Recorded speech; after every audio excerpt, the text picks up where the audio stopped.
echo of his car. என் அன்பு சகோதர சகோதரிகளே, ప్రభువునందు ప్రియమైన నా సహోదర సహోదరి, உங்களை ஆண்டவராக இயேசு கிறிஸ்து நாமத்தில் வாழ்த்துகிறேன். మిమ్మల్ని ప్రభువైన యేసుక్రీస్తు నామం నందున అభినందిస్తున్నాను. கடந்த நாட்களில் நம்முடைய ஊழியங்களில் ஏற்பட்ட எல்லா விதமான காரியங்களிலேயும் ஆண்டவர் நம்மோடு கூட இருந்தார். గడిచిన దినాల్లో మన పరిచర్యల్లో జరిగిన అన్ని సందర్భాల్లో ప్రభువు మనతో ఉన్నాడు. அவர் நமக்கு போதுமானவராக இருந்தார். ఆయన మనకి చాలు అని ఆయన అన్నిటిని మనకి చేశాడు. நம்முடைய தேவைகள் எல்லாவற்றையும் சந்தித்தார். మన అక్కర్లన్నీ తీర్చాడు. அவருக்கே மகிமை செலுத்துகிறேன். ఆయనకే ఘనతనిస్తున్నాను. யோவான் எழுதின சுவிசேஷம் 7ஆம் அதிகாரம் 17ஆம் வசனம் இவ்விதமாக சொல்கிறது. యోహాను సువార్త 7వ అధికారం 17వ వచనం ఇలా సెలవిస్తుంది. அவருடைய சித்தத்தின்படி செய்ய மனதுள்ளவனோ இந்த உபதேசம் தேவனால் உண்டாயிருக்கிறதோ நான் சுயமாய் பேசுகிறோம் என்று அறிந்து கொள்வான். ఎవడైనను ఆయన చిత్తము చొప్పున చేయ నిశ్చయించుకొనిన ఎడల ఆ బోధ దేవుని వల్ల కలిగినదో లేక నాయంతట నేనే బోధించుచున్నానో వాడు తెలుసుకొనను అని రాయబడి ఉన్నది. இந்த பகுதியில் அவருடைய சித்தத்தின்படி செய்ய மனதுள்ளவன் எவனோ அவன் தேவனுடைய சித்தத்தை அறிந்து கொள்வான். దీని ఈ భాగంలో ఏం చెప్తుందంటే ఎవరు ప్రభువు చిత్తం చేయాలని అనుకుంటున్నాడో ఆయన చిత్తాన్ని ఆ మనుషులు తప్పకుండా తెలుసుకుంటారని. இந்த செய்தியின் தலைப்பை தேவ சித்தத்தை அறியுங்கள் என்று வைத்துக் கொள்ளலாம். దీని శీర్షిక ఏంటంటే దేవుని చిత్తం తెలుసుకోండి అని చెప్పొచ్చు. அநேக தேவ பிள்ளைகளுக்கு இந்த நாட்களில் தேவ சித்தத்தை அறிதல் என்பது ஒரு கேள்விக்குறியாக இருக்கிறது. ఈ రోజుల్లో ఎంతో మందికి దేవుని చిత్తం ఎలా తెలుసుకోవడం అని ఒక పెద్ద సందేహం ఉంది. ஒரு காரியத்தில் தேவனுடைய சித்தத்தை அறிவதற்காக பலரை தேடி செல்கிறார்கள். కొంతమంది దేవుని చిత్తం తెలుసుకునే దానికి ఎక్కడెక్కడో వెతుక్కుంటూ వెళ్తున్నారు. பல முயற்சிகளை எடுக்கிறார்கள். ఎన్నో పరిశ్రమలు చేస్తున్నారు. ஆனால் ஆண்டவர் தேவ சித்தத்தை அறிகிற விஷயத்தை எளிதாக்கி வைத்திருக்கிறார். కానీ ప్రభువు ఆ దేవుని చిత్తం తెలుసుకునే దాన్ని ఎంతో సులువుగా చేసి పెట్టాడు. அதாவது தேவனுடைய சித்தத்தை செய்ய மனதுள்ளவனுக்கு ஆண்டவர் தம்முடைய சித்தத்தை வெளிப்படுத்துகிறார். ఏంటంటే దేవుని చిత్తం చెయ్యాలన్న మనసు గల వాడికి ఆ చిత్తాన్ని ప్రభువు తెలియజేస్తాడు. இன்றைக்கு நீங்கள் தேவ சித்தத்தை அறிகிற மக்களாக மாற வேண்டும். మీరందరూ దేవుని చిత్తం తెలుసుకునే జనులుగా ఈ రోజు మారాలి. அதாவது தேவனுடைய சித்தத்தை செய்ய மனதுள்ளவர்கள் தேவ சித்தத்தை அறிவார்கள். మళ్ళీ చెప్తున్నాను, దేవుని చిత్తం చెయ్యాలన్న మనసు గలవారు దేవుని చిత్తాన్ని తెలుసుకుంటారని.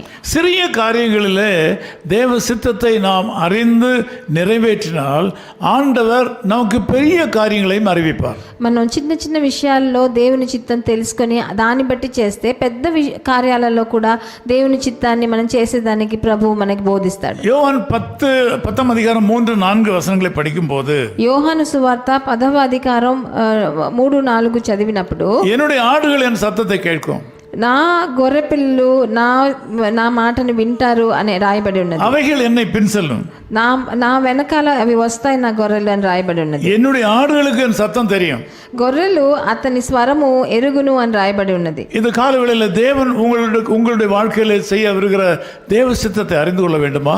మీ జీవితంలో మీరు చేయవలసిన దేవుని చిత్తం మీరు తెలుసుకోవాలనుకుంటున్నారా? ஏற்கனவே தேவன் உங்களிடத்தில் பேசின சின்ன சின்ன காரியங்களுக்கு நீங்கள் கீழ்ப்படிந்திருக்க வேண்டும். మీరు ఎప్పుడో ప్రభు మీ జీవితంలో చేసిన చిన్న చిన్న కార్యాలకు మీరు లోబడి ఉండాలి. அது நம்ம ஒரு வெளி இடத்துக்கு போவதாக இருக்கலாம், ఒక చోటికి వెళ్ళడం అయి ఉండొచ్చు, நம்முடைய ஒரு అత్యవసర தேவையை சந்திக்கிறதாக இருக்கலாம், మనకెంతో అత్యవసరమైన ఒక అక్కర తీర్చబడటం ఉండొచ్చు, ஒருவரிடத்தில் பழகுகிற விதமாக இருக்கலாம், ఒకరితో ఎలా కలిసిమెలిసి ఉండాలో దాని గురించి ఉండొచ్చు. இந்த மாதிரியான காரியங்களிலே தேவனுடைய விருப்பம் என்ன என்று அறிந்து ఇలాంటి విషయాల్లో ప్రభువు చిత్తం ఏంటని తెలుసుకొని இது ஆண்டவருடைய விருப்பம் தானா என்று அறிந்து ஆண்டவருடைய விருப்பமானால் அதை செய்யும் போது దేవునికి ఇష్టమేనా అని తెలుసుకొని దాన్ని బట్టి చేసినప్పుడు ஆண்டவர் உங்களை கனம் பண்ணுவார். ప్రభువు మిమ్మల్ని ఘనపరుస్తాడు. ஆண்டவர் சொல்லுகிற சின்ன காரியங்களுக்கு நீங்கள் கீழ்ப்படியாமல் போனால், ప్రభువు చెప్పే చిన్న కార్యాల్లో మీరు ఆయనకి లోబడపోతే மேற்கொண்டு பெரிய காரியங்களை நீங்கள் தேவ சித்தத்தை அறிய முடியாது.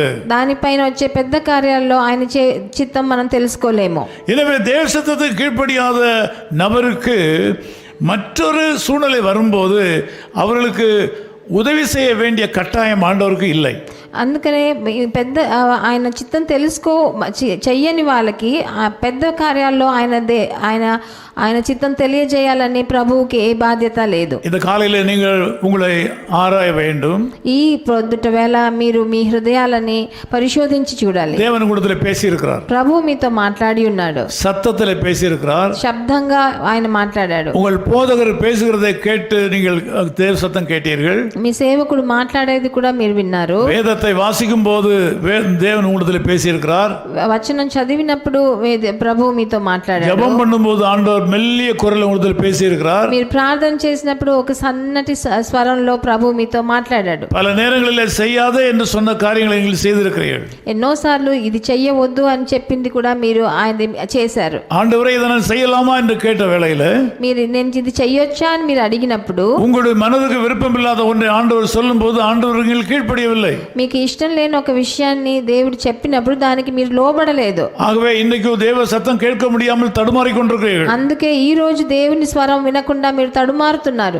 நீங்கள் இன்னைக்கு கீழ்ப்படிய உங்களை ஒப்புக் கொடுங்கள். మీరు ఈ రోజు మీరు ఆయనకి లోబడేదానికి మిమ్మల్ని అప్పగించండి. உங்கள் எல்லா கேள்விகளுக்கும் ஆண்டவரிடத்தில் பதில் உண்டு. మీ అన్ని ప్రశ్నలకి ప్రభు దగ్గర సమాధానం ఉంది. ஜெபம் பண்ணும்போது ஜெபித்து விட்டு காத்திருங்கள்.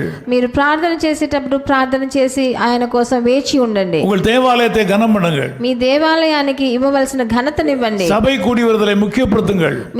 మీ సంఘం కలిసి అందరూ వచ్చినప్పుడు మీరు తప్పకుండా వెళ్ళండి. சபையிலே சொல்லப்படுகிற செய்திகளை கேட்டு ஆண்டவருக்கு ஒப்புக் கொடுங்கள். మీరు అక్కడ ఇచ్చే సందేశాలను విని ఆయనకి అప్పగించండి మిమ్మల్ని. தேவன் சொல்கிற காரியங்கள் சிறிதானவைகளாக இருந்தாலும் அவற்றுக்கு கீழ்ப்படியுங்கள். ప్రభు చెప్పే చిన్న విషయమైన దానికి లోబడి ఉండండి. அப்படியானால் பெரிய காரியங்களை உங்களுக்கு அறிவித்து அப்படி சித்தத்தை உங்கள் வாழ்க்கையில வெளிப்படுத்துவார். అలా చేసినప్పుడు పెద్ద కార్యాల్లో మీకు ఆయన బోధించి ఆయన చిత్తాన్ని మీకు బయలుపరుస్తాడు. நாம் ஜெபிக்கலாம். మనం ప్రార్థన చేద్దాం. நல்ல பிதாவே உமக்கு நன்றி செலுத்துகிறோம். మంచి తండ్రి మీకు కృతజ్ఞతలు నాయన. இந்த ஜெபத்திலே கலந்து கொண்டிருக்கிற எங்கள் அன்பு சகோதர சகோதரிகளை இந்த அன்பு கரங்களை ஒப்புக் கொடுக்கிறோம். నాతో ఏకీభవించే ఒక్కొక్కరిని మీ చేతికి అప్పగిస్తున్నాను. இவளை நீர் ஆசீர்வதிப்பீராக.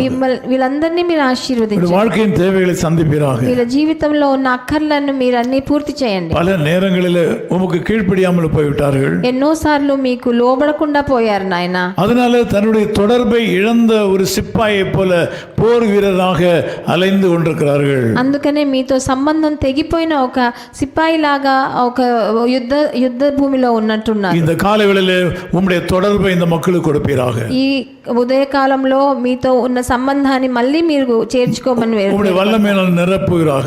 మీ శక్తితో నింపండి. உம்முடைய சத்தத்தை கேட்க பண்ணும். మీ శబ్దాన్ని వాళ్ళు వినేలా చేయండి. உமக்கு கீழ்ப்படிய பண்ணும்.